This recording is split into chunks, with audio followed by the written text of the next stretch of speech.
c'est maintenant la première conférence de l'année. Donc bienvenue à cette première conférence de l'année 2026. L'année va être bien remplie avec plein de conférences très intéressantes. Merci d'être là et j'espère vous revoir la fois prochaine. Hein. Oui ? Oui. Oui ? Ah, bon. Alors je ne vois pas de nouvelles têtes, donc je n'ai pas souhaité la bienvenue à des nouvelles personnes. Donc vous connaissez maintenant les sorties de secours. Il y en a à droite et à gauche. Et pour ceux qui devraient avoir une envie pressante, vous avez les toilettes dans le couloir, vous connaissez les lieux. Je n'ai pas à me présenter, puisque vous me connaissez. Je n'ai pas à vous présenter aussi le projet humanitaire qu'on a commencé en 2021, donc qui est la construction... Ça avance pas là.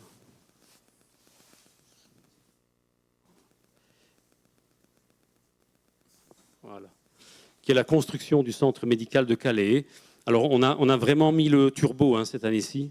On va récupérer tout le retard qu'on a pris l'année passée avec les événements. Donc ça, vous connaissez. Donc, on va vraiment lancer le chantier très bientôt. On va tout relancer. Alors, ce soir, donc, je vous invite à d'abord éteindre votre GSM ou le mettre sur silencieux.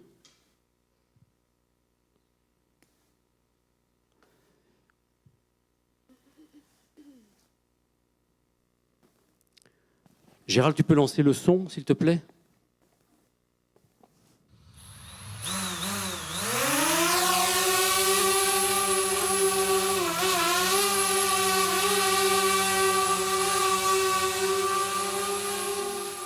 Voilà, vous avez reconnu ?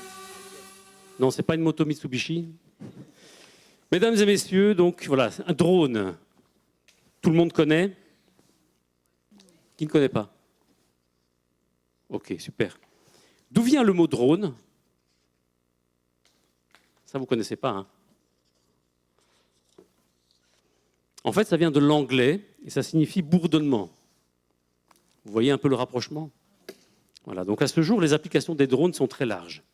La photographie, les clips musicaux, le cinéma, le tourisme, l'agriculture de précision, la sécurité et la surveillance, évidemment, les inspections de toitures et d'infrastructures, on l'avait vu avec la conférence de l'architecte, l'environnement et la recherche, sauvetage, faune, météo, la logistique, la livraison, notamment dans les prisons, hein, il y a des livraisons grâce aux drones, et dans un avenir proche, le transport de personnes. Voici les idées qu'on se faisait de l'année 2000. Bon, c'était en 1910. Hein. C'est la vision des artistes de l'an 2000. C'est vrai que ça colle tout à fait. En fait, ils ont quand même vu juste sur une seule chose. Laquelle ? Ça volait déjà à l'époque. Non, en fait, c'est les moustaches des hipsters. C'est nul. En réalité, le drone est tout d'abord une invention militaire. Donc, pendant la Première Guerre mondiale, les nations en guerre cherchaient des moyens d'améliorer leur capacité de reconnaissance du terrain ennemi, tout en minimisant les risques pour les pilotes. Collecter des renseignements essentiels, effectuer des missions d'observation, réduire les pertes humaines, c'est dans ce contexte d'exigence stratégique que les premières expérimentations de drones voient le jour. Et le premier aéronef sans pilote est une invention militaire française, c'est les voisins ici à côté. C'est le 2 juillet 1917 que le Français Max Boucher réussit le décollage du premier drone. Ça ressemble à un avion normal. Hein. Cela reste toujours d'actualité avec la guerre Ukraine-Russie qui a propulsé les drones des lignes de front jusqu'au centre de nos conversations quotidiennes. Aujourd'hui, certains militaires n'hésitent plus à affirmer que l'avenir des combats, ce sont les drones. Qui de mieux pour nous aider à comprendre ces différents enjeux, les risques et les opportunités que le professeur Emanuele Garrone. Ancien directeur du programme du Brussels Institute for Advanced Studies et spécialiste de l'automatique, de la robotique et des systèmes intelligents, il nous invite ce soir à regarder avec rigueur, curiosité et surtout un esprit critique éclairé l'essor de ces technologies qui redessinent nos champs de bataille et notre quotidien. Donc merci d'accueillir chaleureusement le professeur Emanuele Garrone.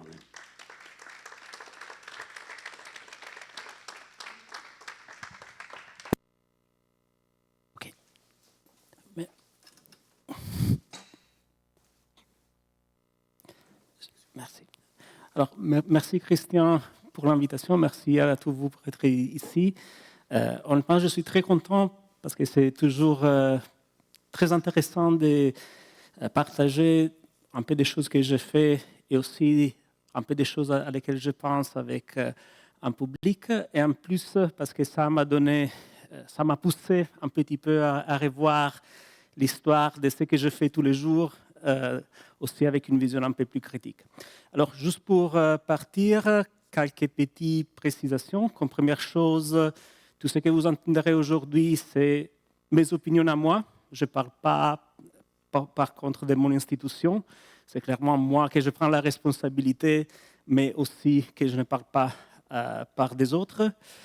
Et une autre chose qui c'est très important, c'est que tout ce que je vous montre, c'est du matériel qui est public. La majorité des choses sont sur l'Internet ou sont des choses qui se sont passées dans mon labo pour lesquelles j'ai l'autorisation à vous montrer. Troisième chose, vous ne sortirez pas d'ici en sachant tout par rapport aux drones, au système autonome en général. C'est un sujet énorme. Je peux seulement vous donner quelque chose ici et là. Malheureusement, j'ai un second slide des choses à dire. Et l'autre chose à dire que c'est important, en plus que c'est Christian qui m'a invité, que c'est une personne qui s'occupe de la sécurité sur le travail et de la sécurité en général, il ne faut pas faire ce que je vous montre à la maison.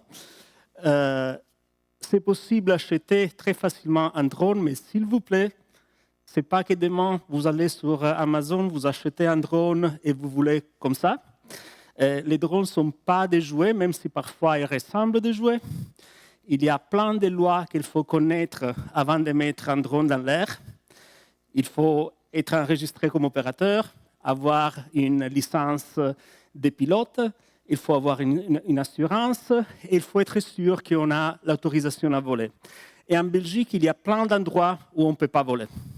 Alors, faites attention, c'est des choses sérieuses, même si parfois ils ressemblent à des jeux, s'il vous plaît. J'espère de vous transmettre mon enthousiasme pour le sujet, mais pas trop.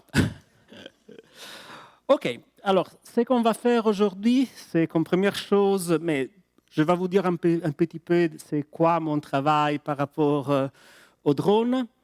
Et après ça, je vais vous montrer un peu de définitions et un peu d'histoire des drones, des différents types de drones. Et à la fin, je vais terminer avec deux applications que j'ai sélectionnées comme intéressantes pour vous montrer des possibilités intéressantes dans ce monde-là. À la fin, j'espère qu'on aura une discussion formelle et informelle intéressante. Alors, moi, je suis professeur à l'Université libre de Bruxelles dans les services automatiques et d'analyse des systèmes, SAS. Et ce qu'on fait au SAS, c'est quelque chose qui, de première vue, il semble pas trop lié au drone parce qu'on s'occupe d'automatique. En particulier, je suis un expert en contrôle, commande non linéaire et commande sous contrainte et en optimisation. Ça veut dire que normalement, mon job, c'est plutôt quelque chose comme ça. C'est de démontrer des théorèmes, c'est de faire de la mathématique.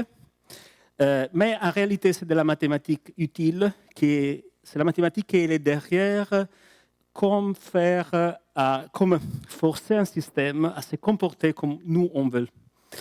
Et pour cette raison-là, au fil des années, on a fait pas mal de recherches plutôt appliquées. La plus importante, c'est celle dans la robotique qui inclut les drones. Mais on est aussi actif dans les systèmes énergétiques et dans l'agriculture de précision. En quelque manière, ce que je dis toujours, c'est de la mathématique, c'est des choses théoriques, mais parfois, il n'y a rien de plus pratique d'une bonne théorie. Et pour vous introduire un petit peu le sujet, on part de c'est quoi un drone, ou comme je préfère de l'appeler, un véhicule sans pilote. C'est un objet mécanique, c'est un véhicule comme première chose. On peut penser à un véhicule qui vole, mais aussi à un véhicule d'autres types, qui a des actionnaires qu'on peut piloter, qui font bouger les drones, et qu'ils ont des capteurs qui sont capables de mesurer la situation du drone aussi, et aussi d'avoir une idée de l'environnement autour du drone. Et mon métier, c'est quoi? Mais mon métier, c'est de faire la commande. La commande, ça veut dire quoi? C'est de prendre les mesures, de prendre les désirs du pilote et de les transformer en consignes pour les actionneurs pour faire si que les drones ils se comportent dans une manière qui est celle qu'on veut. Alors tout ça, c'est ce qu'on appelle un drone. Et comme je dis, moi je m'occupe principalement de cette partie ici. Et cette partie ici, en général, on peut penser que c'est composé de trois parties. C'est la guidance, la navigation et la commande. Normalement, on parle de GNC dans le monde aéronautique. Alors, la guidance, c'est quoi? C'est générer les types d'émissions qu'on veut générer. Par exemple, faire du planning d'émissions ou générer des consignes pour chaque drone pour avoir des comportements qui sont coordonnés avec des autres. Il faut penser des swarms, par exemple, ou des équipes de drones différents qui doivent collaborer. Ça, c'est la guidance. Puis, on a une autre partie, qui c'est la navigation, qui est une partie fondamentale pour tous les drones. La navigation, c'est quoi? C'est comprendre où on est et quel est l'environnement autour du drone. Ça, c'est fondamental parce que la majorité des choses qu'on veut faire avec un véhicule autonome, c'est d'aller dans un endroit, c'est de faire quelque chose avec un objet. Et c'est fondamental d'être capable de comprendre où on est et où on veut aller, et s'il y a des obstacles, les éviter, et tout ça. Troisième aspect, c'est la commande proprement dit. Et ça s'agit de faire bouger les drones de la bonne manière. Par exemple, ici un exemple de commande non linéaire, ça c'est les colibris qu'on a développés dans mon labo. Et vous voyez qu'il y a un système automatique qui fait si que les oscillations sont beaucoup moins fortes que s'il n'y a rien. Vous voyez que toutes les fois qu'il y a l'actionnement, les ailes sont bougées d'une manière qui réduit toutes les oscillations et fait rester les petits colibris dans la bonne direction. L'autre chose dont je m'occupe, c'est la commande sous-quadrante. Commande sous-quadrante veut dire quoi? C'est de faire de la commande du drone dans une manière qu'il y a des quadrants qui ne sont jamais violés. Par exemple, ici, il y a les pilotes qui essaient d'aller dans un endroit où ils ne peuvent pas aller, et il y a la commande qui fait quelque chose qui rend le drone encore stable, mais évite que le drone va où il ne peut pas aller. Alors ça, c'est, on peut dire, un petit peu ce que je fais comme travail dans le milieu du drone. Clairement, la chose fondamentale, c'est la chose que vous ne pouvez pas voir, que c'est toute la mathématique derrière. Ici, il y a des applications. Au bout des années, pour montrer que ce que je fais, ça marche, je dois réaliser des expériences comme ça. Et alors, au fil des années, dans mon labo, on a développé pas mal de différents types de drones, plus ou moins intéressants, plus ou moins compliqués. Mais on parlera de ça.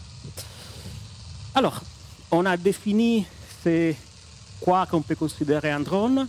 Je vous ai dit un petit peu une chose importante des drones, que c'est la partie de commande, que c'est aussi mon métier. On peut parler un petit peu des définitions maintenant, mais Christian il a déjà un peu introduit le sujet. C'est quoi un drone? Mais en français, c'est le mel de l'abeille ou le faux-bourdon. Pourquoi un insecte, c'est celui qui indique les drones? Bien, en réalité, le mot drone en anglais et partiellement aussi en français, il a aussi des autres significats. Par exemple, dans la musique, les drones, mais aussi en français les bourdons, c'est un son bas, continu, un peu vibrant, qu'il est maintenu constant pour toute une chanson, pour toute une pièce. Et par exemple, dans les cornamuses, les drones, c'est une des tubes qui donne toujours cette note constante. Et ça, c'est, dans une manière figurée, une des significats aussi des drones. Et l'autre, c'est beaucoup plus anglais. Et c'est lié au fait que le mail de l'abeille, le faux bourdon, a une vie qui semble un peu inutile, parce qu'à la fin, il est né, il ne fait rien, il ne travaille pas. Il a son seul objectif, c'est de féconder la reine, et on les considère un peu stupides, un peu sans tête. Et alors, dans le monde anglais, les drones s'indiquent aussi un peu un jeune homme, typiquement, riche, qui comme ça, il ne travaille pas, et il n'a pas vraiment un bout dans la vie. Il y a une série il y a un club fictif qui c'est le club des drones qui a aussi inspiré un fameux série anglaise qui donne cette idée-là.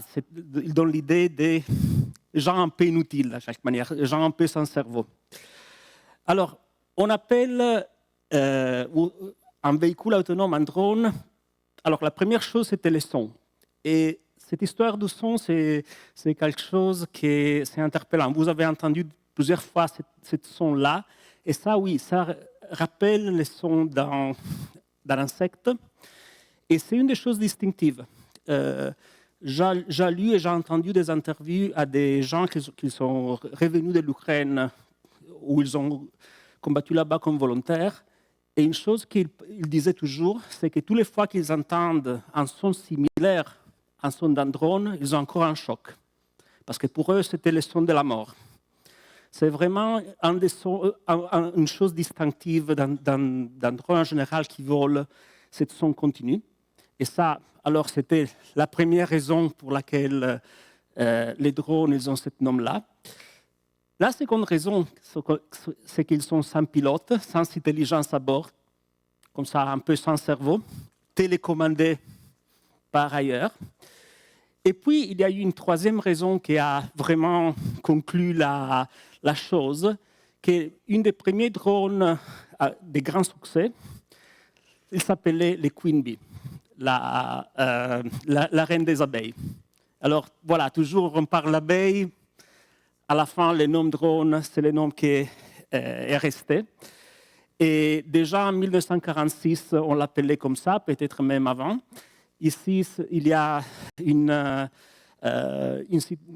citation dans des Popular Science, que c'est un journal scientifique grand public américain, où on faisait des prédictions. Alors moi, j'ai vu que Christian, il a le même esprit. C'est très intéressant de voir comme dans le passé, on imaginait le futur. Et si vous voyez cette chose ici, on parle, oui, ces appareils radiocommandés, ils ont de grandes potentialités civiles et militaires. Ils ne pouvaient pas imaginer des objets qui étaient complètement autonomes. Ils disent toujours, s'ils sont radiocommandés, ça veut dire qu'on a toujours besoin d'un bateau-mer ou de quelque chose proche où il y a quelqu'un.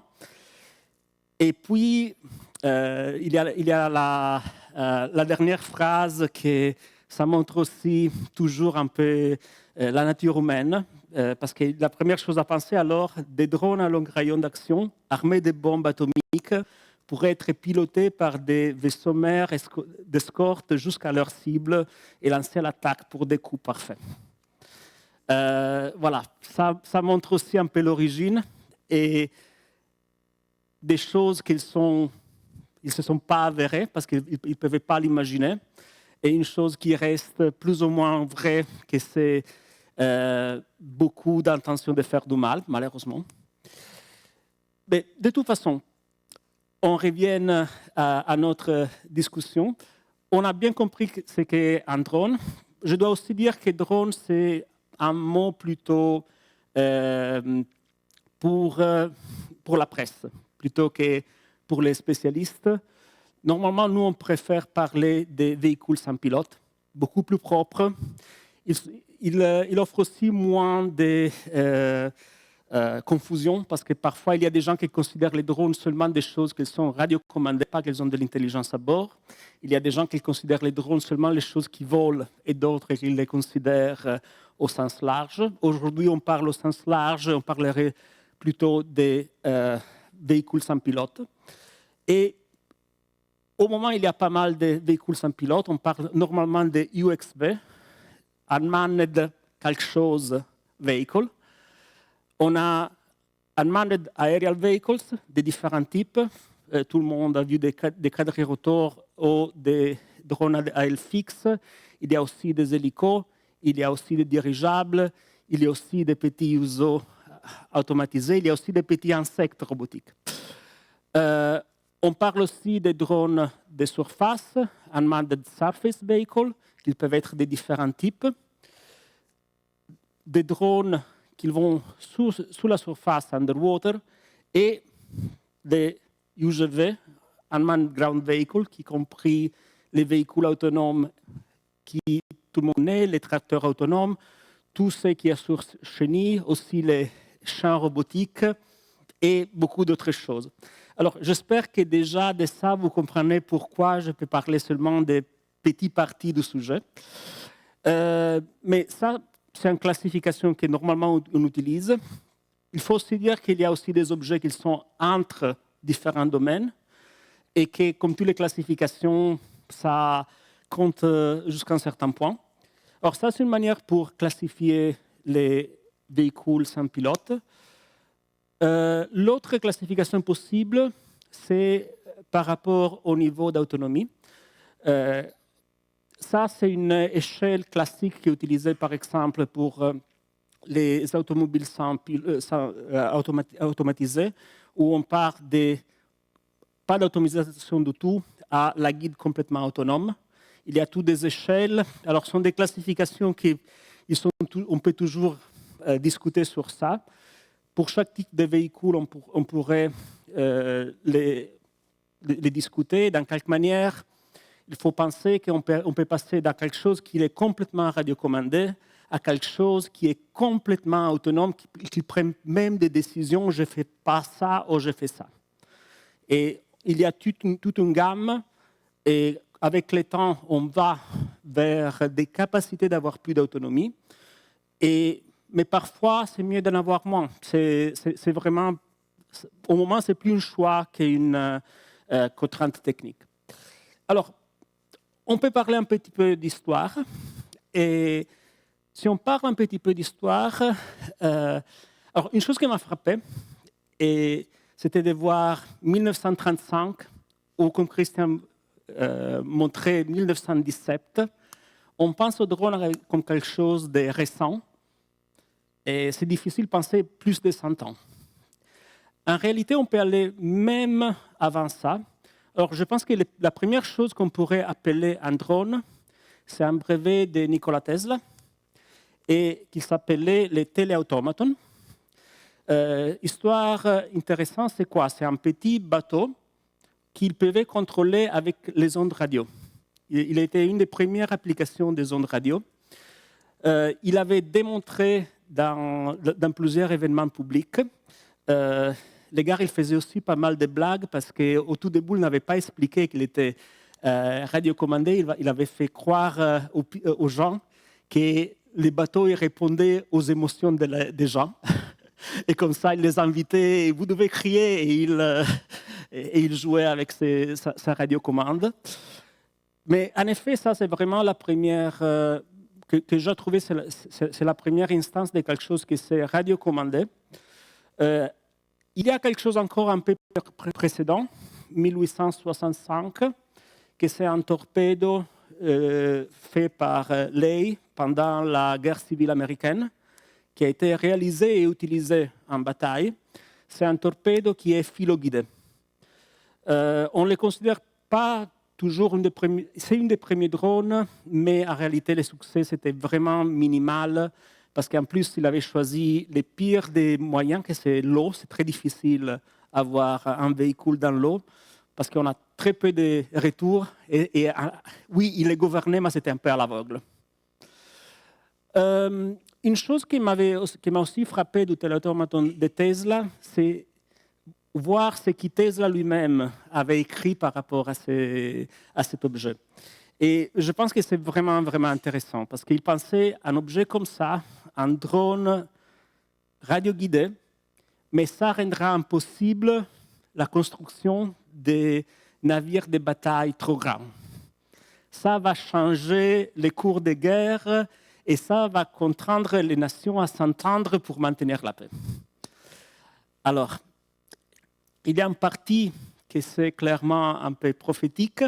Si on pense à ce qui se passe en Ukraine, on a vu que des petits bateaux autonomes, ils ont mis en crise la flotte russe. De l'autre côté, c'est contraindre les nations à s'entendre pour le maintien de la paix, mais ça, je pense que ce n'est pas vraiment dans la nature humaine. C'est un bon rêve, mais très difficile à atteindre. Et une chose qui m'a frappé, c'est que toutes les fois que Tesla parlait de ça, il parlait toujours de paix. Et c'est intéressant. Il pensait que ça va changer la guerre comme une confrontation entre machines, pas pour tuer des hommes. Malheureusement, on sait bien que ce n'est pas vrai. Et il avait vraiment cette idée en tête, en continuation de paix, mais c'était aussi le premier à dire je ne sais pas si cette paix universelle va jamais arriver. Alors, comme personne qui travaille dans les milieux, ça me frappe beaucoup, parce que clairement, toutes les fois qu'on travaille sur un drone de quelque type, on sait bien qu'il y a plusieurs applications. Personnellement, j'ai toujours travaillé sur des applications que j'ai considérées positives, mais je sais bien que quelqu'un pourrait prendre ce que je fais et les tourner d'une autre manière. Et on se pose beaucoup de questions et c'est vraiment intéressant de voir que le premier qui a fait quelque chose de similaire, il avait des doutes similaires. Bien, on est en 1898 et ici la technologie clé, c'est la transmission radio. C'était quelque chose de super nouveau et a été appliqué directement à ça. Pas même 10 ans après, moi en réalité 6 ans après, en Espagne, un autre inventeur, Torres Quevedo, il a pensé au brevet de Tesla, il l'a amélioré. Il avait pensé à un système pour radiocommander les dirigeables. Et très, très intéressant, il a fait ce système très compliqué, capable de faire beaucoup plus de ce que le système de Tesla faisait. Il a réussi à le tester sur un tricycle, comme ça il peut être considéré le premier qui a fait un unmanned ground vehicle. Il l'a testé sur un vrai bateau, mais jamais sur un dirigeable. Et la clé du système, c'était un système capable de convertir des commandes que ce n'étaient pas seulement des on-off comme celui de Tesla, mais quelque chose de plus compliqué. Et comme vous voyez, toute la transmission, c'est par télégraphe. Ils envoyaient les commandes par télégraphe et les commandes étaient automatiquement transformées dans des commandes pour les actionnaires. Ici, il y a aussi une chose générale que parfois, des grandes inventions, ils ne voient pas vraiment la lumière parce qu'on est dans les mauvais pays, peut-être, ou parce qu'on n'a pas les bons moyens. De quelque manière, il a fait quelques démos, mais la chose s'est un peu arrêtée là. Et pour avoir des avancements réels, malheureusement, il faut attendre la Première Guerre mondiale, où on a un peu des premiers drones qu'on peut appeler ça d'une manière plus classique. En particulier, en 1917, il y a plusieurs nations qui ont travaillé sur l'idée d'avoir des petits ailes fixes radiocommandées. Les choses principaux, les deux actions principaux, c'était d'un côté d'avoir des cibles pour entraîner les artilleries contre-aériennes. Et ça, c'était, par exemple, l'Aerial Target en Angleterre.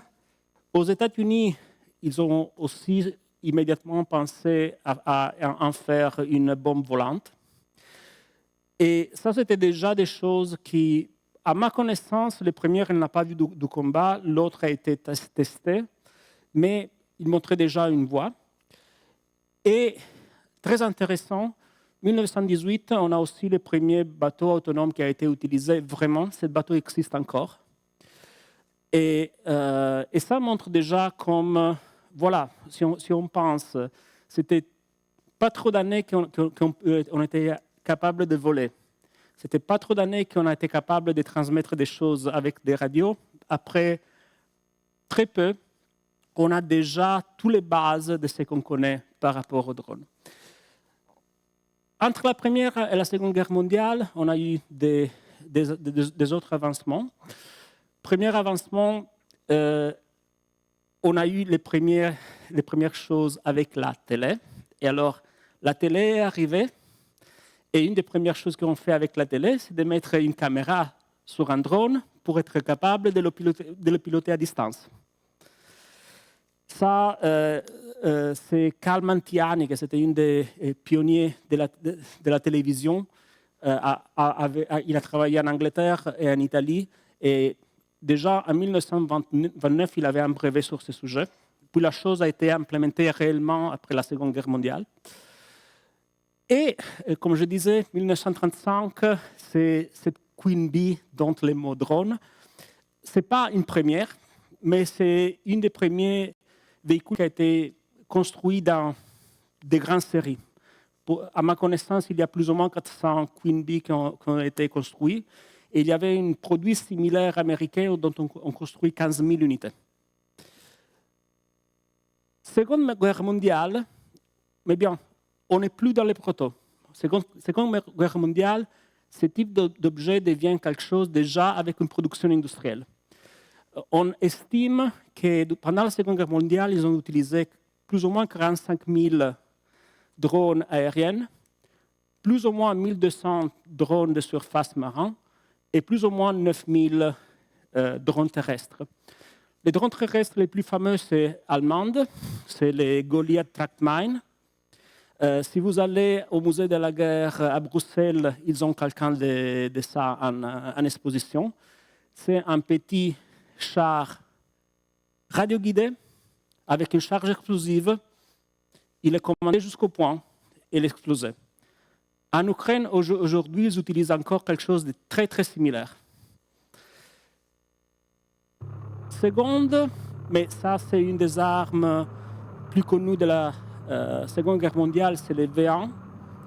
Ça, on peut dire, c'est le premier cruise missile.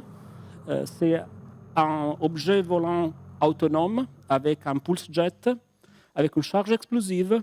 Il est lancé d'ici, de l'Allemagne, vers Londres, pour bombarder Londres. Et c'est très important dans l'histoire des drones parce que c'est un des premiers cas, de toute façon les cas de plus de succès, où on a un drone qui est complètement autonome. Dans le sens qu'il lançait, il n'avait plus aucune manière de changer la mission. Il avait un objectif, il allait vers l'objectif.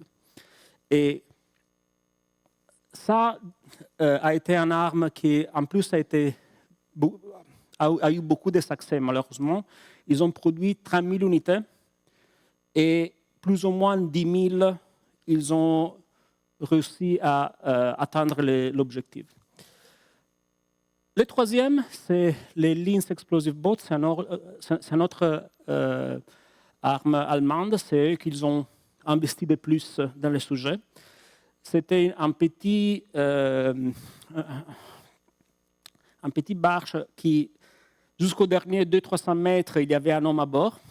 Puis l'homme, il devait se buter dans l'eau et radiocommander à distance pour aller faire, pour essayer de prendre un navire. Alors, ils ont construit 1100, 1200 de ce type de bateaux. C'était un complet flop. Ils ont jamais eu un succès. Ça, c'est une chose un peu étonnante parce qu'en même temps, la marine italienne, avec un système qui n'était pas radioguidé, mais Il avait le même système, mais à 200 mètres, il fixait la gouvernail et laissait aller les moteurs. Ils ont fait beaucoup de dégâts. Mais de toute façon, moi, j'ai voulu montrer ça parce que vous voyez, déjà, Seconde Guerre mondiale, il y a 3 choses qu'on les voit même aujourd'hui en Ukraine. Il était déjà tout là. Ou presque. Parce que vous voyez, ici, il y a des objets de surface, des objets de terre, des objets volants. Ce qu'il manque sont les objets sous-marins. J'avais montré les torpilles sous-marins, mais comme je vous ai dit, avec beaucoup moins de succès. Et la raison, c'est que l'environnement sous-marin, c'est une des plus difficiles. Et en effet, pour les premiers drones sous-marins, il faut attendre les ans 50.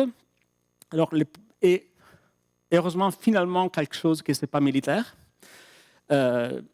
Les paddles, construits par Dimitri Rebikov en France, c'est considéré les premiers remotely operated vehicles. C'est les premiers objets sous-marins avec câbles modernes, avec une caméra qui permettait de comprendre où on est, et c'est filoguidé. Même aujourd'hui, une grande partie des objets sous-marins sont filoguidés parce que un des problèmes de l'eau, c'est que dans l'eau, on n'a pas de transmission d'ondes électromagnétiques, on ne peut pas utiliser la radio. Et quelques ans après, la marine américaine il a introduit son premier unmanned underwater vehicle qui est complètement autonome. Et clairement, ça, c'était vraiment un challenge technologique parce que quelque chose qui est dans l'eau, il n'a pas un câble, doit être vraiment complètement autonome, doit être capable de naviguer de une manière complètement autonome, d'utiliser un sonar de une manière autonome. C'est vraiment un challenge. En plus, tout ce qui se passe dans l'eau, c'est très compliqué. Moi, je dis toujours que la mesure que la quantité pour mesurer l'étanchéité de quelque chose qui va dans l'eau, c'est la frustration. Parce que toutes les fois qu'on a fait une petite erreur, il faut prendre toute l'électronique et la jeter. Et c'est la raison pour laquelle il vient un peu plus tard. Aussi, plus ou moins dans les mêmes ans, on a les premiers hélicos autonomes. 1957, on a 7 hélicos complètement radioguidés. Et c'est super intéressant parce qu'il avait déjà toute une série de choses qui sont très modernes. Alors, première chose, c'est qu'il y a beaucoup d'intelligence à bord qui permet même à un pilote qui n'est pas expérimenté de conduire l'hélico. En effet, le gars qui le conduit maintenant, c'est un présentateur de télé qui était là-bas, il a joué pour quelques heures et ils ont fait le service. L'autre chose, puis à un certain point, maintenant on est à 2, il avait la possibilité de passer d'un radiocommande à l'autre. Par exemple, maintenant, c'est radiocommandé par les gars à bord de l'hélico. Et autre chose intéressante, maintenant je dois trouver les points, voilà, c'est avec une caméra pour pouvoir faire de la commande remote et voir avec une vidéo. C'est un des premiers cas documentés de vrai first-person view pour un hélico. Autre chose intéressante, c'est pour quelle application? Pour comprendre ce qui se passe sur les champs de bataille. L'autre chose qu'on voit en continuation en Ukraine.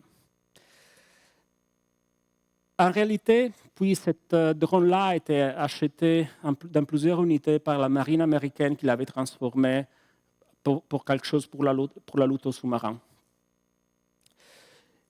Mais à nouveau, ce qui est intéressant, en 1957, et on a pratiquement conclu tous les différents moyens avec des systèmes qui, à niveau de logique, sont très proches de ce qu'on fait aujourd'hui. En réalité, de ce moment-là, tout ce qui change, c'est l'avancement technologique dans d'autres domaines. En particulier, une des plus importantes, c'est le domaine de la navigation et des capteurs. Chose fondamentale dans les années 50, c'est la navigation inertielle. Et ça, c'est quelque chose qui a été développé principalement pour les armes balistiques, première les V2 de von Braun en Allemagne et tous les programmes spatials. Un moment fondamental, c'est dans les années 60, les Kalman filtering. Alors, c'est quoi ces Kalman filters? L'idée, c'est qu'on a plusieurs capteurs qui nous disent quelque chose par rapport à notre véhicule. Les Kalman filtering, c'est une manière de mettre ensemble toutes ces données pour avoir une bonne estimation de quelle est la situation réelle. Et ça a été développé pendant les programmes Apollo. Par exemple, ici, il y a un gyroscope qui est sur l'Apollo 5. Et il y a une section de l'Apollo 5, et si vous allez à Cape Canaveral, vous pouvez le trouver, que c'est tous ces rings-là. Mais voilà, là sont tous les capteurs de l'Apollo, et dedans, il y a ces Kalman filters pour estimer quelle est la position de l'objet, quelle est son orientation, etc. Tout ça sont des technologies clés pour qu'ils ont permis aux drones d'avancer. Autre chose super importante, mais bien, le GPS. Le GPS a été une révolution pour tout le monde des véhicules sans pilote parce qu'il permet de manière simple de savoir où on est dans le monde. Et ça a commencé dans les années 70, mais c'est en 1994 que la constellation a été finie et a été rendue publique. Dans les années 80, on a développé ce qui s'appelle Simultaneous Localization and Mapping. C'est quoi? Ce sont des méthodes pour utiliser les capteurs pour comprendre en même temps où on est et quelle est la situation de l'espace autour de l'objet. Clairement, ça, c'est fondamental pour toutes les situations complexes. Pensez à la guide autonome d'un véhicule, ça, c'est fondamental. Parce que c'est pas avoir les GPS, par exemple, ce n'est pas assez. Il vous dit où vous êtes, mais il ne dit pas quelle est la situation autour de moi. Peut-être il y a quelqu'un qui a bougé une voiture, il a garé dans un autre endroit, et il faut être capable de les reconnaître. Puis, une autre innovation dans les années 2000, c'est que d'autres capteurs ils sont devenus moins chers. Et ces capteurs, comme les lidars, par exemple, sont capables de mieux nous donner des infos par rapport à ce qui se passe autour de nous. Et puis, ça, ce n'est pas une innovation, mais c'était un moment clé, surtout pour la guide autonome. À un certain point, les Américains ils ont fait une série de challenges pour essayer vraiment de comprendre où on était avec la technologie, et ça poussait beaucoup. Ça, c'était les grands challenges, les urban challenges sont les premiers vraiment à essayer de faire des choses sérieuses avec les voitures autonomes. Et en effet, je pense que ça a été vraiment un moment clé qui nous a porté maintenant à avoir des voitures qui sont de plus en plus autonomes. Les premiers DARPA Grand Challenge a été remporté par Carnegie Mellon University, et les seconds, si je me rappelle bien, c'était par Stanford, mais je vais des mémoires. Moi, c'est 2005-2006, j'étais à l'MIT et je connaissais beaucoup de gens qui ont participé à cette challenge-là. Et il y avait vraiment des entiers départements, peut-être 15 professeurs qui travaillaient ensemble pour ça, parce que c'était vraiment considéré un moment clé pour les voitures autonomes. Comme je vous ai dit, il y a aussi des autres technologies qui sont des facteurs qui guident les progrès dans les drones. Mon sujet, la commande non linéaire et Suco 30, ça nous a permis de contrôler des objets qui sont plus compliqués que dans le passé. La grande fleuriture était dans les années 60 et les années 70. Puis, en général, toute l'électronique, toute la révolution électronique, le fait qu'on peut avoir des choses qui sont plus capables, qui sont beaucoup plus petites et qui sont beaucoup moins chères. Et les coûts, ça, vraiment, c'est quelque chose qui a poussé beaucoup. Ce qu'on fait aujourd'hui, on pouvait le faire il y a 30 ans, mais avec des coûts qui étaient 10, 15 fois, peut-être plus.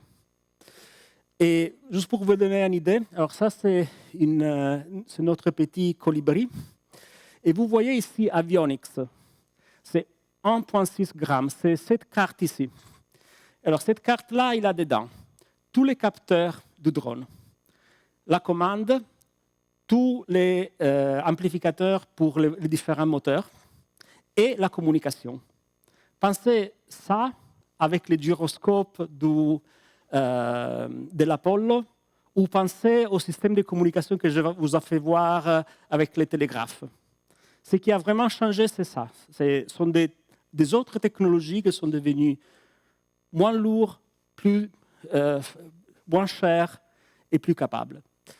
Autre chose importante, c'est toute la partie de robotics, automation, les actionneurs, avoir des meilleurs moteurs, avoir des meilleures batteries, et aussi toute la partie de computer science, alors surtout la vision par ordinateur et l'IA.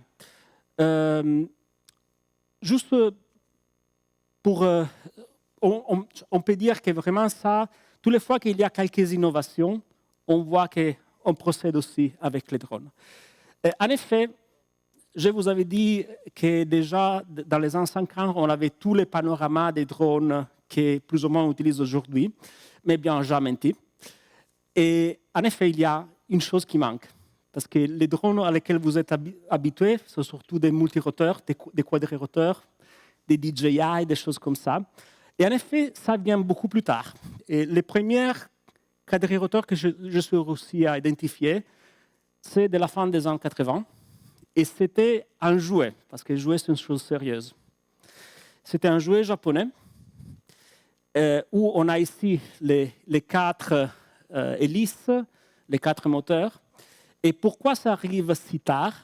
C'est parce que pour faire un quadrirotor, même si c'est quelque chose de très simple, en effet, déjà au 1900, il y avait des essais avec des quadriroteurs qui étaient basés sur des élastiques. Mais pour les faire marcher vraiment bien, il faut avoir des bons moteurs électriques qu'on peut varier très rapidement. Il faut avoir une électronique légère et capable de commander les drones d'une manière rapide. Et clairement, ça a été disponible d'une manière pas trop chère, seulement avec la microélectronique.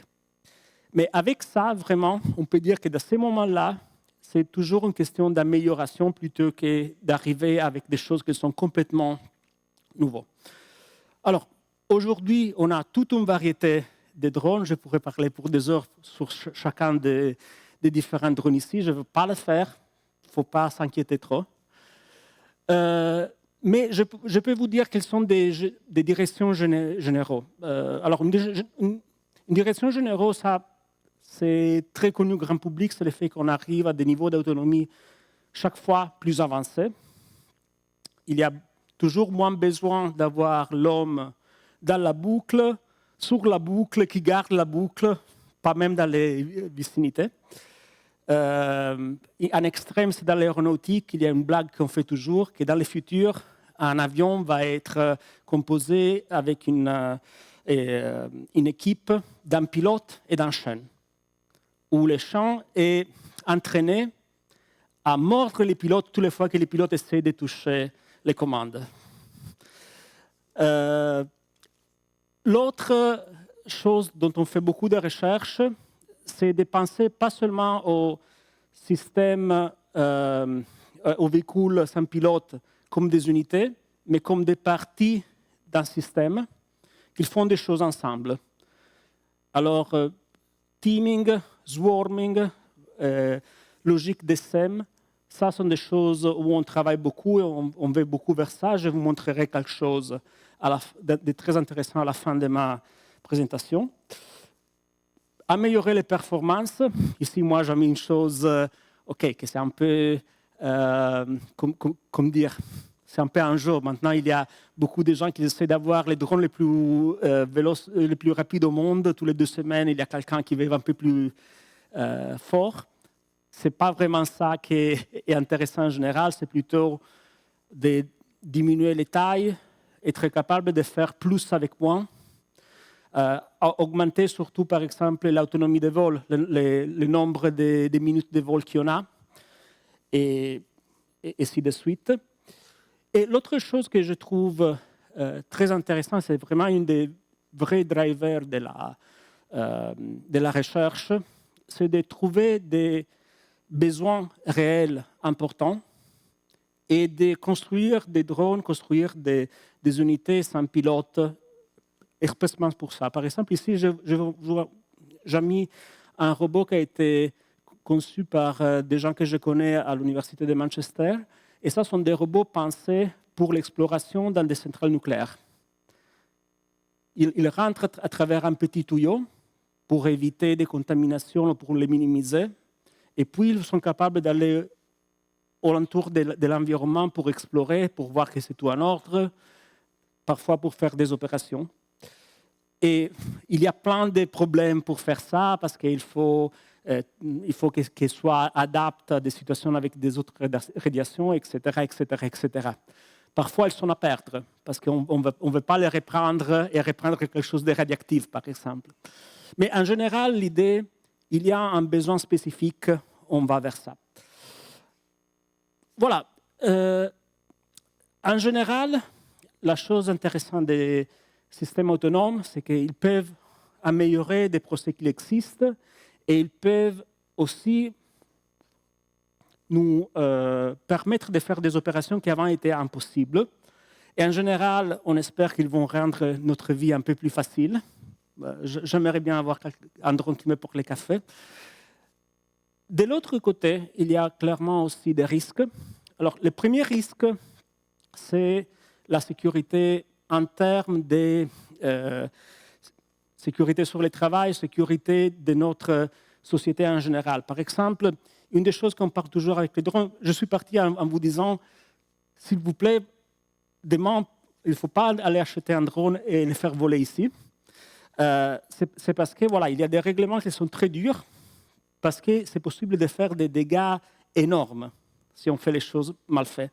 Un petit drone pourrait mettre en crise un grand avion s'il vole ou il ne doit pas voler. Et comme ça, il y a plein de discussions sur comment réglementer l'utilisation des drones, l'utilisation des systèmes autonomes. Clairement, ça, on peut dire c'est les dangers par rapport aux accidents. Il y a aussi les dangers dus aux mauvaises intentions. Ce sont des objets que c'est malheureusement très facile à utiliser pour faire du sabotage et du terrorisme. Je n'aime pas trop parler de ça parce que je ne veux pas donner de mauvaises idées. Et une autre chose, c'est que voilà, c'est quelque chose qu'on a vu, la majorité des drones sont nés dans le monde militaire pour faire des armes qui sont de plus en plus autonomes. Et là, il y a plein de risques, même des risques démocratiques. Il y a des risques externes et internes.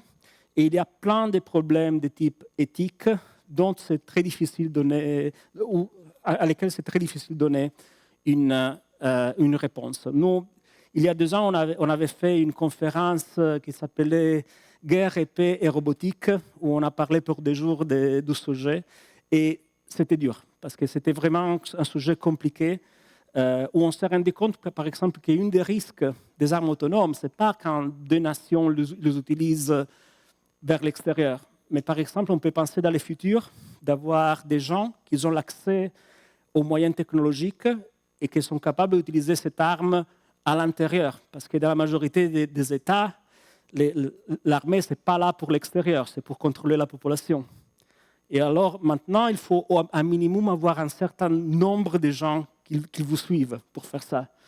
Mais si c'est seulement des robots, peut-être on peut imaginer dans le futur un Elon Musk beaucoup plus fou qu'il arrive dans 20 ans et qui pourrait contrôler une nation comme ça. Et voilà, il y a des risques, il faut les avoir en tête aussi. Alors, pour finir, je vous montre un peu des cas un peu réels, juste pour dire, aussi pour terminer avec des notes positives, parce que sinon, on ne peut pas terminer avec des notes négatives. Mon premier cas d'étude, c'est en agriculture. Et il faut penser que les drones en agriculture sont de plus en plus utilisés. Et ce n'est pas seulement pour substituer des choses qui existent déjà, comme les tracteurs, comme les avions aux États-Unis ou des autres endroits où on utilise les avions en agriculture, ou les hommes, mais c'est vraiment pour faire des choses qui ne seraient pas pensables. Par exemple, une chose que j'aime beaucoup toujours montrer, c'est par rapport à l'agriculture de précision. C'est quoi l'agriculture de précision? L'idée, c'est ça. Normalement, quand on a une ferme, c'est quelque chose qui a des terrains énormes, mais où chaque plante, chaque arbre a des nécessités spéciales. Et ce qu'on fait aujourd'hui, c'est que peut-être on a des milliers d'arbres. Moi, je travaillais avec une entreprise qui avait une plantation avec 1 million d'arbres. Et on les traite tous de la même manière. Et ça veut dire que, par exemple, on utilise un pesticide, on l'utilise pour les arbres qui en ont besoin, mais aussi pour les arbres qui n'ont pas besoin de ça. Et une des manières de penser à comment utiliser les drones, comment utiliser les systèmes autonomes d'une manière constructive, c'est de dire, mais bien, je ne peux pas considérer arbre par arbre dans une grande plantation parce qu'on a plus de centaines de personnes de l'agriculture qui pourraient se prendre soin de chaque arbre. Mais on pourrait penser d'utiliser des drones ou des systèmes de terre pour collecter des informations et puis pour faire des actions spécifiques. Et ça a le gros avantage qu'il peut améliorer la production et en même temps diminuer l'utilisation des matériels toxiques. Et ça, c'est vraiment une opportunité. Il y a pas mal de gens qui travaillent sur ça. Par exemple, moi, dans le passé, j'ai participé à un projet européen où on travaillait sur ça. Bon, là, c'est moi qui pilote un drone. Et dans ce projet-là, on travaillait sur les noisetiers. C'était un projet en collaboration avec Ferrero. On essayait d'améliorer la Nutella en pratique. Et là, on utilisait les drones volants pour collecter des infos. Et puis, on avait des robots de terre qui collectaient des infos et il était capable d'utiliser un herbicide seulement où il était nécessaire. Mais quand je parle aussi qu'en général, il faut penser un petit peu à quelles sont les choses que je ne pouvais pas faire dans le passé que maintenant je peux faire.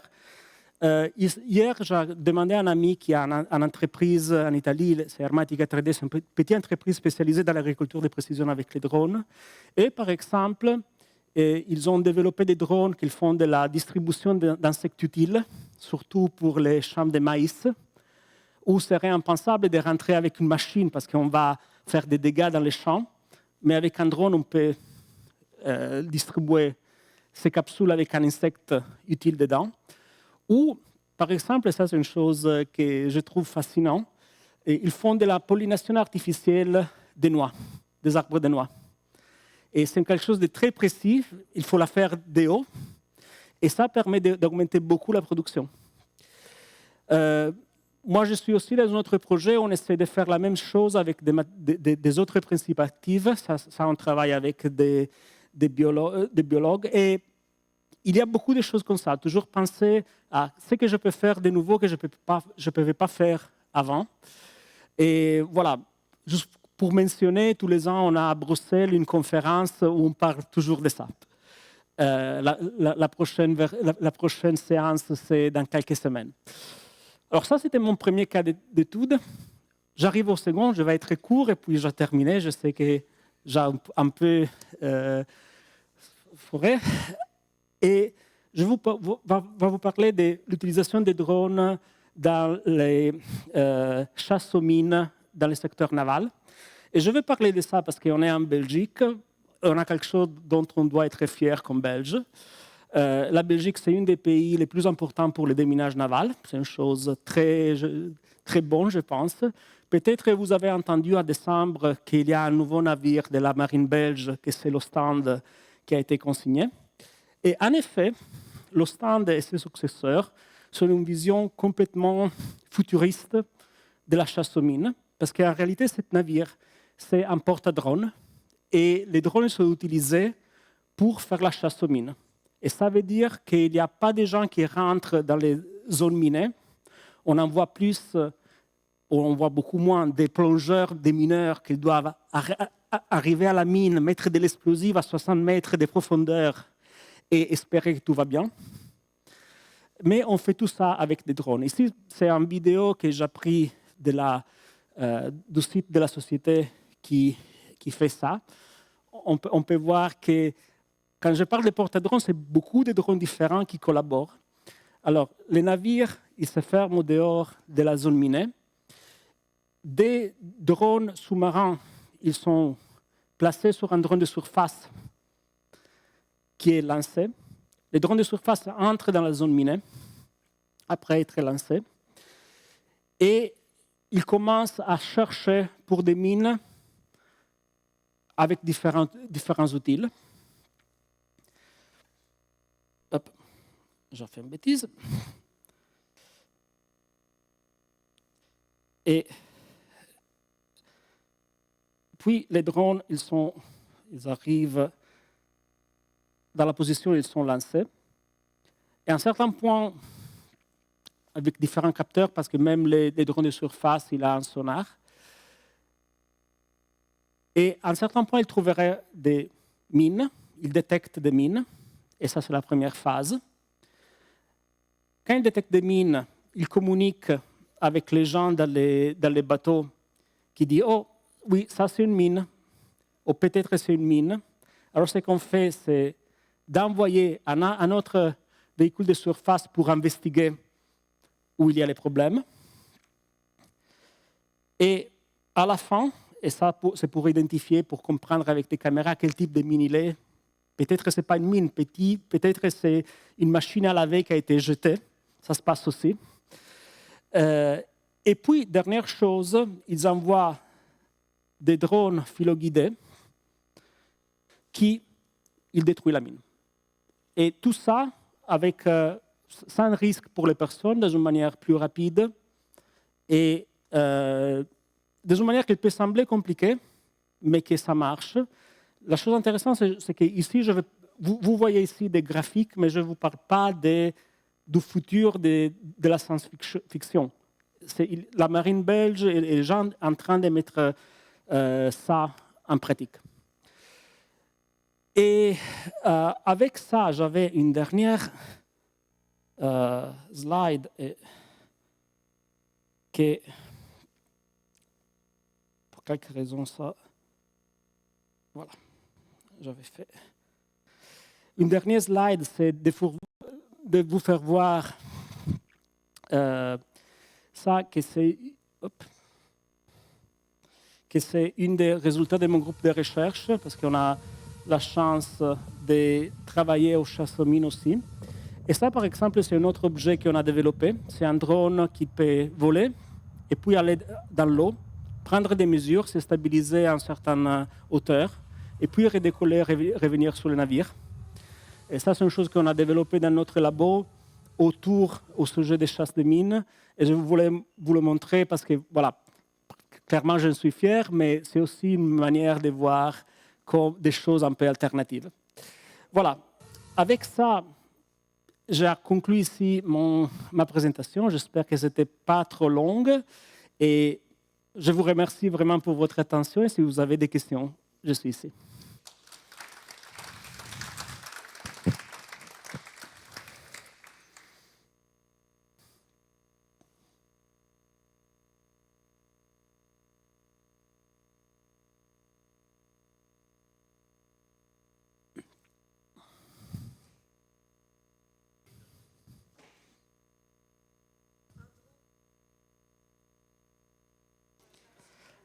OK, mais je peux déjà... Alors, combien de kilomètres... Attends, oui. on va. Okay. Juste, on y arrive. Donc, merci beaucoup. Voilà, j'ai un problème de batterie. Merci beaucoup, Emmanuel, pour cette présentation. Tu nous as donné une définition beaucoup plus large, en fait, de ce qu'on peut penser du drone, donc en définissant ça comme véhicule sans pilote. Tout ça me fait penser aux micro-robots et nanorobots dans le milieu médical, puisque je suis médecin, mais il y a aussi quelques infirmières parmi nous ce soir. Donc des micro-robots et nanorobots qui sont conçus pour naviguer dans les fluides biologiques, donc dans le sang, notamment les vaisseaux sanguins, donc, afin d'effectuer des thérapies ciblées, de diagnostiquer des maladies, de réparer des cellules à l'échelle cellulaire. Donc pilotés de l'extérieur aussi, comme tu l'as montré. Ces outils qui promettent de révolutionner la chirurgie mini-invasive, comme déboucher des artères, traiter des tumeurs avec précision, ou encore voilà, en limitant les effets secondaires. Ta définition, en fait, m'a fait penser aussi, tout au début de ton exposé, aux voitures sans pilote. Et d'ailleurs, tu as présenté notamment des images. On a tous en tête les véhicules Tesla aux États-Unis, là où c'est autorisé, alors qu'en Belgique, ce n'est pas encore autorisé. Moi, j'ai une question à te poser. Est-ce que tu ferais confiance, puisque c'est toi qui réalises les calculs, est-ce que tu ferais confiance à une voiture autonome, donc sans pilote, mais avec des passagers? Alors, très beau sujet. La réponse, c'est, comme toujours en ingénierie, ça dépend. Et Alors, si on parle d'un système qui est complètement autonome, où tout le monde il a une voiture autonome, où il y a une sorte de coordination entre voitures autonomes qui vient d'un algorithme, alors oui, sans trop de problèmes. Et ce n'est pas même si difficile à faire. Je pense que tout le monde a vu ce qui se passe, par exemple, dans certains entrepôts d'Amazon, où on a tous des robots autonomes qui sont tout coordonnés, ils déplacent des centaines de paquets sans jamais un accident. Clairement, le problème, c'est quand on a les mix, on a des êtres humains et on a des choses automatiques. Parce que normalement, il y a toujours quelques êtres humains qui est capable de mettre en crise un système. On dit toujours qu'on fait des systèmes automatiques, mais il n'y a aucun système automatique qui c'est à preuve de Dieu. Et ça, c'est vraiment une des challenges. Alors, je dirais oui, dans le sens, même dans ces cas-là, c'est souvent possible de démontrer que des algorithmes ils font des décisions qui sont meilleures que celles d'êtres humains sous pression. Mais il y a aussi des questions qui sont de type plus éthique et de perception, et aussi légaux. Alors, question éthique. Moi, je fais une bêtise, je blesse quelqu'un, c'est ma faute. Ou je fais un choix, si c'est ma faute, si c'est la seule choix que je pouvais prendre ou pas, c'est quelque chose qu'on peut débattre entre êtres humains. Quand c'est un algorithme, c'est beaucoup plus difficile, c'est aussi beaucoup plus difficile à l'accepter. Seconde chose, à niveau légal, qui est responsable? Et ça, c'est une chose énorme, parce que, alors, le responsable, c'est qui a fait, alors c'est les propriétaires, même s'il n'a pas fait les softwares, c'est les softwares, ou on accepte, et ça, c'est difficile dans la loi, mais même dans notre mentalité, on accepte qu'il y a des accidents, que c'est normal qu'ils se passent. Par exemple, on parle d'IA. En IA, on parle toujours des faux positifs et des faux négatifs. On sait qu'il y a un certain pourcentage où l'IA va se tromper. Il faut être prêt à l'accepter. Et c'est bizarre, mais entre un 10% de probabilité qu'un accident est fait par un humain, un 0,1 qui est fait par un algorithme, à niveau viscéral, on préfère les 10% faits par l'être humain. Okay. Merci. Toute dernière question pour moi. Tu as collaboré avec Ferrero. Est-ce qu'il te reste des pots de Nutella à distribuer? Tu en as ramené un peu? Alors, ça, ce n'est pas de la pub. Je dois dire que c'était super de travailler avec eux. Honnêtement, quand j'ai commencé les projets, je ne savais pas de quoi m'attendre. Et c'était impressionnant de voir comme ils sont maniacaux par rapport à la qualité de leurs produits. C'est vraiment impressionnant. Alors, j'aurais voulu savoir combien de kilomètres peut parcourir un drone. Alors, ça dépend du type de drone et aussi de la définition des drones. Parce que si on considère véhicules sans pilote, on a des satellites qui sont sortis du système solaire. Si on parle on peut dire n'importe quel véhicule peut être dronifié. En réalité, toute l'histoire initiale des drones, c'était prendre un véhicule et dronifier. Alors, ils ont les mêmes limitations. En réalité, normalement, ils ont une autonomie légèrement améliorée parce qu'ils n'ont pas besoin de systèmes pour faire survivre un être humain. Alors, normalement, ils peuvent... Voilà, il ne faut pas un cockpit, il faut pas, pour un avion, il ne faut pas un système de ventilation, il ne faut pas un éjecteur. Comme ça, on peut penser quelques pourcentages en plus de n'importe quel véhicule. Donc, je parlais de ces fameux drones dont il est question dans l'actualité et qui viendraient de Russie. Il y a plein. Alors, et à nouveau, ça dépend de la définition, parce que même un missile intercontinental peut être considéré un drone. Il y a des drones qui peuvent faire des milliers de kilomètres, exactement comme des avions. C'est une question de coût-bénéfice. Et malheureusement, dans la guerre, il y a aussi une économie de la guerre. C'est des choses qui sont... comme dire, rentables, c'est horrible de le dire par rapport à la mort, mais ce sont des choses qui sont rentables et des choses qui ne sont pas rentables. On parle de la Seconde Guerre mondiale, qui c'est un peu plus facile pour moi à niveau émotionnel. Je vais vous en montrer deux armes allemandes, les V1 et les V2. Alors, les V1, c'était économiquement rentable. Ils faisaient beaucoup de dégâts, ils ne coûtaient pas trop. Les V2, c'était instoppable. C'était tout ce qu'ils ont lancé, plus ou moins, ils ont arrivé à destination. Mais c'était très cher et ils ont fait beaucoup moins de dégâts. Il est considéré que c'était une mauvaise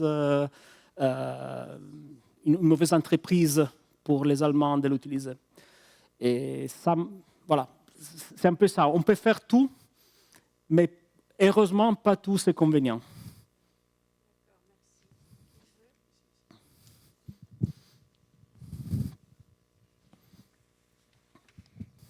Bonsoir. Est-ce qu'on peut pirater un drone? Oui. Réponse très directe, oui. En effet, alors, je n'ai pas parlé, il y a toute une partie de la recherche qui c'est comme faire les counter-drones. Parce qu'on a vu qu'il y a des risques dans la société normale. Alors, quelques-uns, il y a déjà 10-15 ans, il y avait un droniste qui, comme blague, il atterrit avec un drone à 2 mètres d'Angela Merkel, en Allemagne. Il y a eu des autres cas où des drones sont atterris sur les toits du Premier ministre japonais. Il y a plein de choses comme ça. Alors, il y a beaucoup de recherches sur comment on peut faire pour éviter que ça se passe. Et alors, clairement, dans une situation de guerre, ils essaient de tirer dessous, ou ce qu'ils font beaucoup, par exemple, maintenant, c'est de faire du jamming électronique, de complètement rendre impossible la transmission radio. Ils ont trouvé aussi des manières de contourner ça, mais voilà, on n'entre pas dans cette discussion. L'autre chose qu'on essaie de faire, c'est de les abattre dans une manière moins violente, parce que clairement, si sur votre village, il passe un drone, il y a quelqu'un qui le tire dessous, c'est plus les dégâts des petites pièces qui tombent que les dégâts de lui-même. Alors, on essaie de trouver des choses alternatives. Une des choses alternatives, c'est d'essayer de faire un hacking du système de communication. La majorité des drones civils, heureusement, c'est relativement facile à faire, parce qu'ils sont toutes des choses ouvertes. Drones militaires sont clairement sont cryptés. Mais oui, on peut prendre le contrôle d'un drone.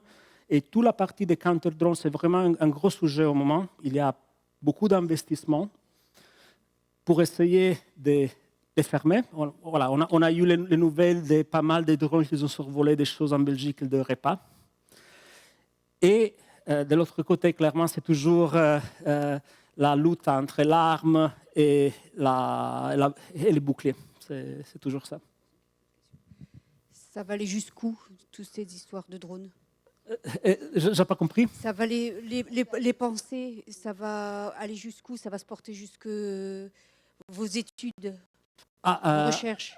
Alors, pour moi, personnellement, comme je disais au début, je pars comme un chercheur théorique qui fait des choses pratiques. Et ça m'intéresse beaucoup de faire des choses qui, par exemple, en agriculture de précision, je vois que j'ai du travail pour le reste de ma carrière, parce qu'il y a toujours de nouvelles choses à faire. Parce que la chose qu'on a fait pour les noisetiers, elle ne marche pas pour les pommes, elle ne marche pas pour les poires. Il y aura toujours de nouvelles choses à faire. Et puis, personnellement, j'essaie de faire des choses que moi, je répute utiles.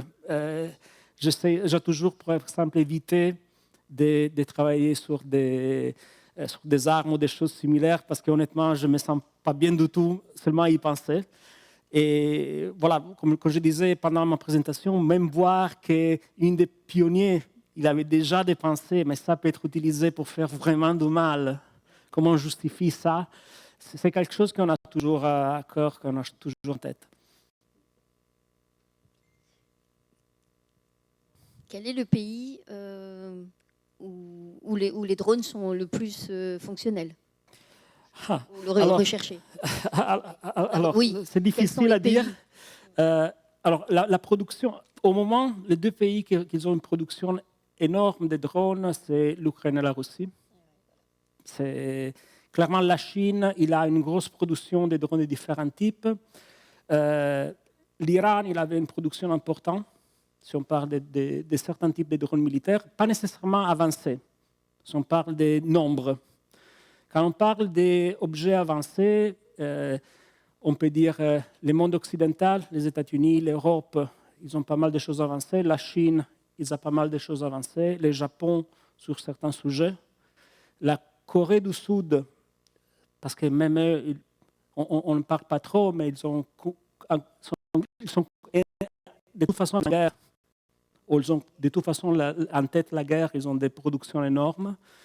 Voilà, c'est un peu difficile à dire. Un peu tout le monde fait ça, et clairement, ce qui se passe en Ukraine, il a changé beaucoup les visions. Honnêtement, je préfère rester un peu positif, parce qu'il ne faut pas penser seulement aux choses négatives. Par exemple, les drones, au moment, en Rwanda, il y a une entreprise qui fait la consigne des médicaments à travers drones dans les villages les plus loin. Il y a beaucoup de choses positives, il faut aussi se rendre compte des choses négatives. Et ce qui s'est passé il y a 3 ou 4 semaines à Charleroi, tous ces drones-là qui ont arrêté les avions, etc. Alors, ça venait d'où? Alors, honnêtement, ça, je n'ai pas investigué, je n'ai pas suivi. Mais clairement, qu'il y a un drone, même un jouet, autour d'un aéroport, on ferme. Moi, je vous ai montré au tout début la map de où ce n'est pas possible de voler en Belgique. Et c'est moitié du territoire, plus ou moins. Parce que où il y a un aéroport, où il y a des bases, où il y a des prisons, où il y a des autres choses, il y a pas mal d'endroits où c'est considéré dangereux de voler. Il ne faut pas penser que c'est un petit jouet et il ne fait pas de dommages. Bonsoir, merci pour la présentation. Ma question porte beaucoup plus sur la portée d'émission par rapport aux radiofréquences et les dangers que cela peut, les nuisances que cela peut causer sur les entités humaines en termes d'effets nocifs. Je ne sais pas quelle est l'approche scientifique qu'on a aujourd'hui pour corriger les dangers des effets de radiofréquences entre la communication des commandes et de l'entité volant ou bien de l'entité motrice. Je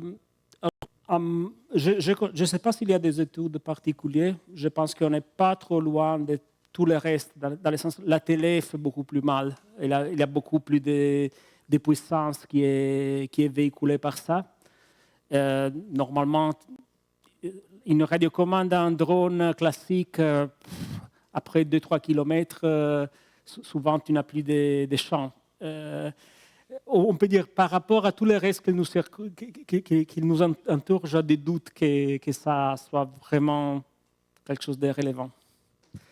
En plus, de plus en plus, il faut penser aussi qu'on utilise aussi beaucoup les filaires maintenant. Pour beaucoup d'applications, on veut purement un filaire, on n'est pas même plus en radiofréquence.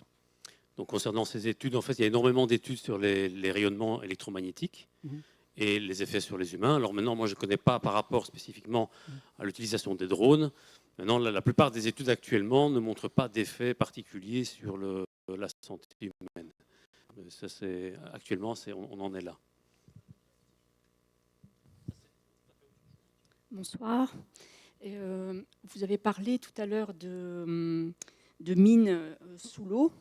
Et je me posais la question, est-ce que les drones peuvent être utilisés ou pourraient, dans le futur, peut-être pour les mines antipersonnelles Oui. Dans la terre, quoi. Dans ma présentation, il y avait une mine, robot de mineur qui est utilisé. Alors, en effet, est-ce que ça coûte très cher, du coup? Pas trop. Alors, il y a plusieurs. Ceux qui sont utilisés le plus, ce sont des sortes de gros tracteurs avec des brouilleurs devant qui font exploser les mines. Ça, c'est la chose qui est plus utilisée. En réalité, on l'utilise déjà de la Seconde Guerre mondiale. À la fin de la Seconde Guerre mondiale, on avait devant les chars la possibilité de mettre des chaînes qu'il tapait sur les terrains, il faisait exploser les mines. Et maintenant, ça s'est fait en radiocommandé. Il y a plusieurs entreprises qui ont fait ça. Ils sont utilisés aujourd'hui. Moi, j'ai parlé avec des gens qui les utilisent en Ukraine. Parce que l'Ukraine, au moment, c'est un des endroits les plus minés au monde. Il y a des choses incroyables que j'ai lues, que quelqu'un a fait l'estimation que pour déminer toute l'Ukraine, avec la technologie actuelle, il nous faut quelque chose comme 500 ans, 700 ans, quelque chose comme ça.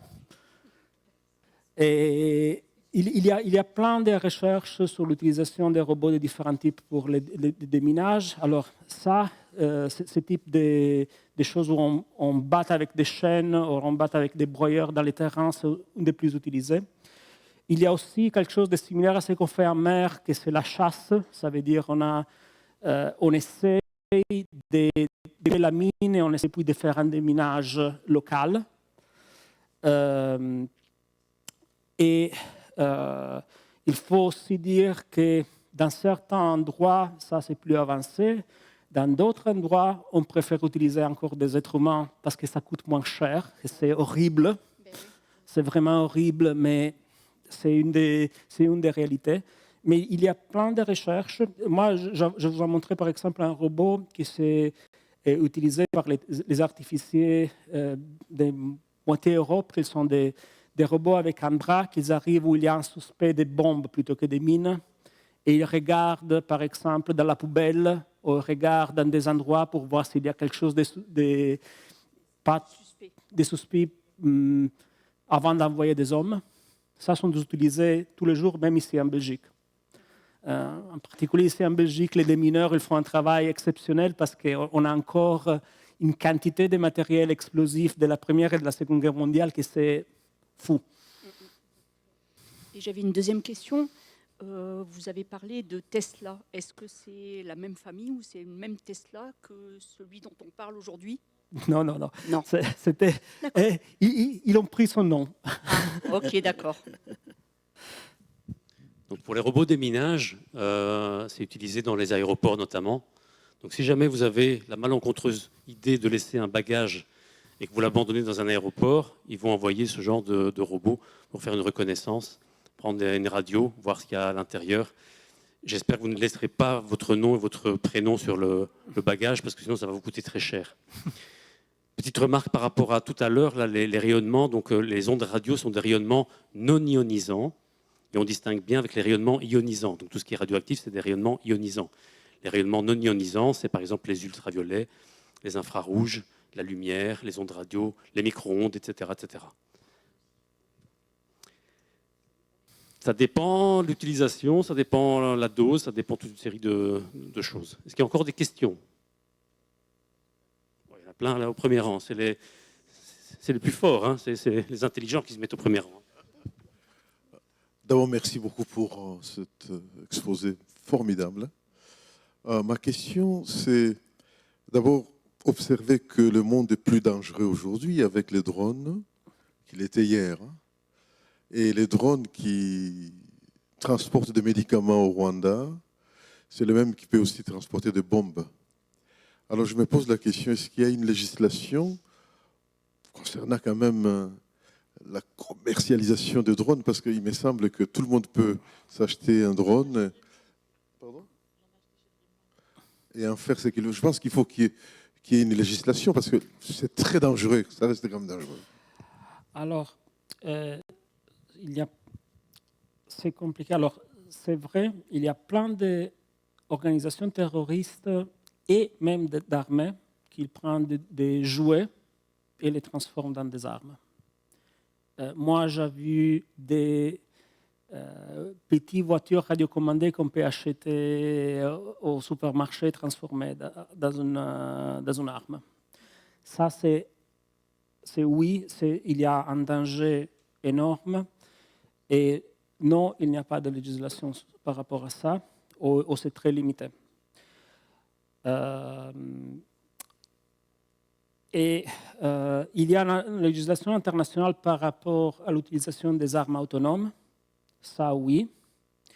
Il y a plein de discussions. Il y a eu plusieurs fois des discussions par rapport même à des bans internationaux ça ne va jamais aboutir parce que les gens autour de la table ne font pas ça.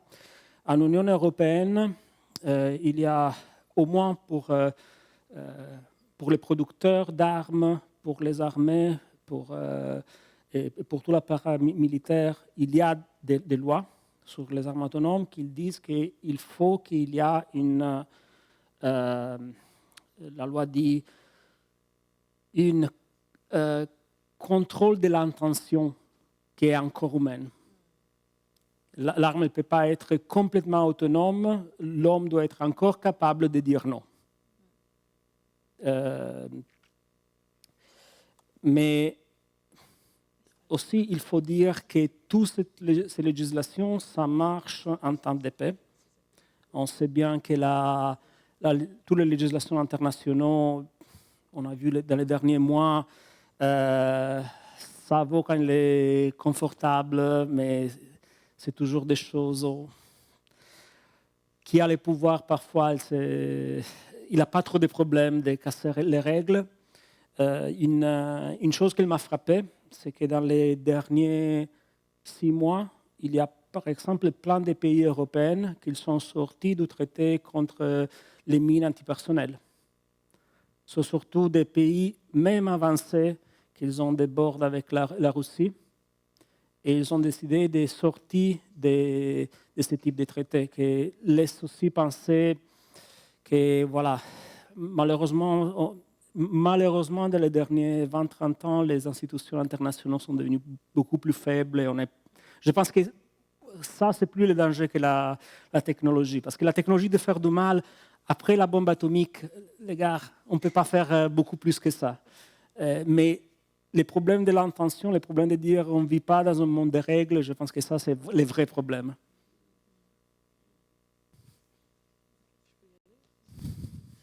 Bonjour, merci beaucoup. C'était vraiment super chouette.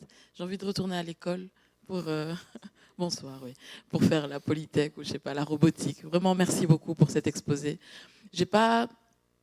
La question, c'est pas vraiment une question, mais est-ce qu'on peut dire que l'avenir, c'est ça? Est-ce qu'on peut dire que maintenant, je vais conseiller à mon enfant de faire ce genre d'études parce que l'avenir, c'est ça, c'est la robotique?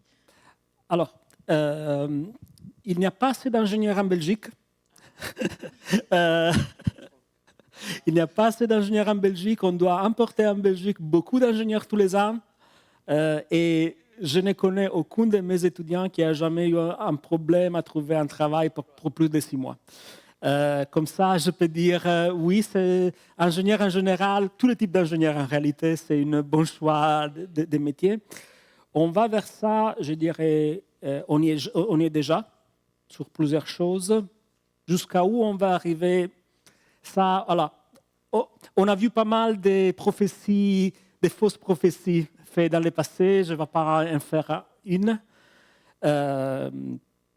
Mais c'est sûr que normalement, quand on peut faire quelque chose, quand ça réduit les coûts, quand ça porte un avantage, on va vers là. Honnêtement, alors moi, j'ai conduit pour arriver ici et je vais conduire pour repartir à la maison. Si j'avais une voiture complètement autonome, au place de conduire, je serais à lire un livre ou à voir ma série télé préférée.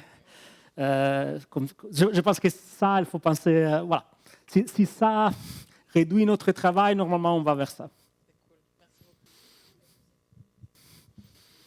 Pour les ingénieurs, le professeur Soufari l'avait dit, donc on cherche énormément d'ingénieurs. Alstom cherche 1200 ingénieurs en Belgique.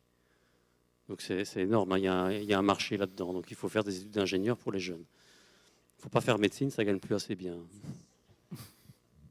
Plus personne? Eh bien, merci beaucoup, Emmanuel. Un plaisir.